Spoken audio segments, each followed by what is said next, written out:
may know, I'm standing for election in 18 days now as a Labour councillor. Now, I set up a few weeks ago. I set up, or helped set up anyway, a bedroom tax protest in Nottingham. Now, I'm outlining that, you know, I'm standing as a Labour councillor because there's a lot of sort of things that have been said about do you need to be in a party to have power, or is it better to come from the grassroots, and you know, the sort of different power relationships within that. So what I wanted to talk about really was a little bit to do with that, about sometimes it's better to, you know, it's more effective to keep party politics out of it, and the difficulties that being party political could bring with excluding people, really. So the way that the sort of whole protest and everything came about was a group. It's actually called Labour Left, but it's not affiliated to the Labour Party. You don't have to be a member of the Labour Party to be a member of Labour Left. It's a bit confusing, I know, but yeah, it's not part of the Labour Party, but so it's a completely separate sort of think tank, we call it, but I don't like that word, so. But that's what it is. I'm a member of that. I'm the regional chair of that for the East Midlands. So we sort of got together about talking about the bedroom tax, but this is a group of people that, even though we're all in this organisation, the majority of us never even met. We've never seen each other face to face.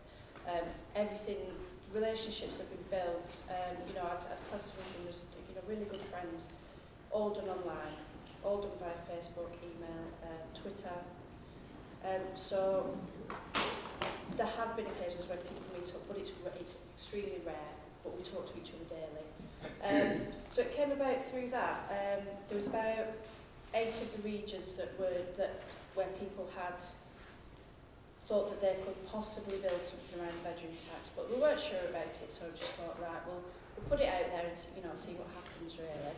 So we set up Facebook groups, Facebook event pages, if you will, and just started sort of inviting people that we knew. And I think in the first couple of days I got about 20 people, and I thought, well, you know, we'll just sort of, a few of us get together, we'll have a couple of banners, and, you know, somebody might see it, that kind of thing. But because it was part of a larger thing, other people were saying, oh, well, if you're doing these 8 protests, can we have one in Stockport? And we said, well, of course you can, but you know, it's up to you to do that. We can't ship a person into Stockport to set that up for you, but we will support you in any way we can. We'll set up a page for you. We'll set up a Facebook page. That's basically all we can do. So we do that for people who maybe weren't so social media literate. So they got a page set up for them. And then it sort of started getting out on Twitter a little bit, and you know, a few sort of not celebrities, but you know, well-known Twitter people started retweeting it, and it started sort of, there was a bit of a groundswell. The chap who's a founder of Labour Left, he writes a blog which is quite well read. He has a lot of followers on Twitter. So he started publicising it, and then from there it just like got a bit massive, really. It just completely, from nothing, it just, once we sort of got that, a few, not celebrity, I can't think of the word, but Twitterati, we call them. Twitterati, yeah, the Twitterati endorsement. It was just getting around everywhere, and there's loads of people joining. But the important thing was, we got to, I think eventually we got up to about 600 people saying they'd come on Facebook. But different organisations and parties and stuff involved as well, weren't there? Yeah, I'll come on to that. After We'll just keep questions for, we've got another 5 minutes. So yeah, sorry, I forgot what I was Sorry. Yeah, 600 people. 600 people, thank you, Carol. So yeah, there were 600 people saying they'd come on Facebook, but I don't know if anybody's ever set up an event on Facebook, but you don't necessarily get that amount of people. So they come to things and then they don't show up. So it was important then, not just for that reason, but also because a lot of people don't go on Facebook, a lot of people don't go on Twitter, a lot of people don't have access to the internet at all. You know, especially within the groups of people that might be affected by the bedroom tax. So then we had to take it off Facebook out, you know, into the community. So we went to meetings in St Anne's. I went to tenants and residents meetings in my own area and talked about it. And just kind of spreading awareness that way as well. And actually on the day, there was like a big, a group of people like walked down from the Chase in St Anne's together on the pavement, so that it wasn't a protest march and they didn't have to go through all the palaver of that. But just walked on the pavement together and, you know, like a sort of feeder march, if you will, to the protest.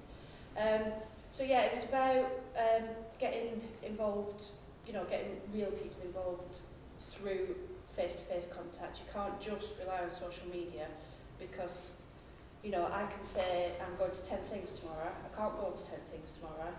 If I've said to somebody's face, I'm going to that thing tomorrow, I'm more likely to do it. So when it got, as it got round to the day,